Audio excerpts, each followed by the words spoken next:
Look at the difference in that posture. Oh, yeah, definitely. Yeah.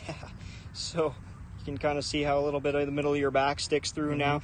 That's the classic I sit at a computer for 8 hours a day posture. Okay, I see it with everybody. And so one of the things that causes is you have to search for other ways to get more rotation in your swing. You can't athletically just rotate efficiently.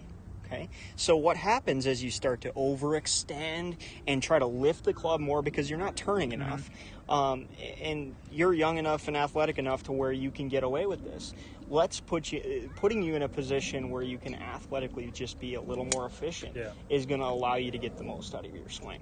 Okay. And so from here, the in-swing improvements we talked about would be working on the sways, the side-to-side motion, and fixing that really steep downswing. You really tend to spin out of that, and we're going to see a little bit of that still in this bottom swing, but you will notice the path is better.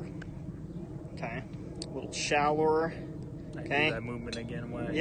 You know, and you still get the club steep, but it's not way out in front. Yeah. Just a tiny little bit in front of your hands now, and that's what. You suggest I kind of slower my swing now, or am I just trying to add too much? It's more about sequencing what's moving and when, and that's what we're going to see in the K-Vest evaluation here. Okay. This is going to tell us our downswing sequencing, so that way we can kind of start to figure out what's really causing that over-the-top motion.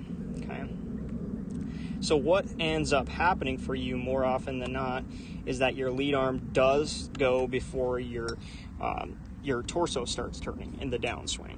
Okay. And that will cause a little bit of that over-the-top motion. The other aspect is when you do get the club so high in the air and you overextend, that's the natural reaction. So am I going too far back? Yeah. Okay. For a 7-iron, I really think you're overturning and extending just a little too much. Now, if you'd have stopped right there. Where? Right here. Right like shoulder height. Okay. Yeah, that would have been awesome. Okay, and I really think you'd have had a better chance of keeping your arms low and swinging a little more on plane here if you'd have stopped there, because this kind of just sets you up for a little bit of, you do a little re-tilt where your left shoulder almost dips down lower, and that is causing that immediate over-the-top move. So let's look at just a couple of the key aspects that highlighted. So address is good now. Looking at rotate, the alignment is really good. So this is showing our hip turn at the top of our swing around 46 degrees, our shoulder turn around 91. I like those numbers. Could see the hip a little bit lower.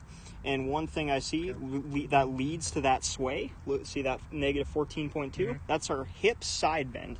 So if we get too much of our hips going from side to side, we get too much tilting that way. Okay? And that's going to lead to the hitting behind the ball and hitting thin. Okay? And you can also have some of that off-center contact from that as well.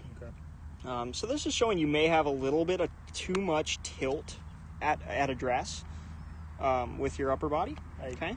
About all the videos that I've seen and anything like that, I really never paid attention to where to kind of stop at the shoulder height, because it seems as if I want and everybody's swing length is different.